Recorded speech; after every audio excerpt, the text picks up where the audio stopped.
Consider the limit as x goes to 2 of the fraction minus 2 plus x over the quantity square root of minus 3 plus x square minus 1.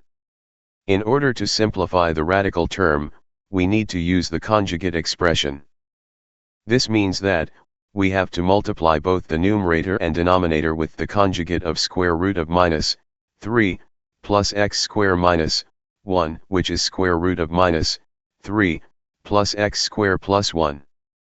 Then, we have to expand and simplify the whole expression using basic algebraic techniques. The problem becomes, limit as x goes to 2 of the quantity minus 2 plus x minus 2 plus x times the square root of minus 3 plus x square over the quantity minus 4 plus x square.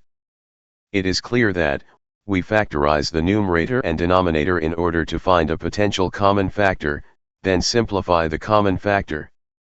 Thus, when we plug 2 in the new expression, we find out that the limit is 2 over 4.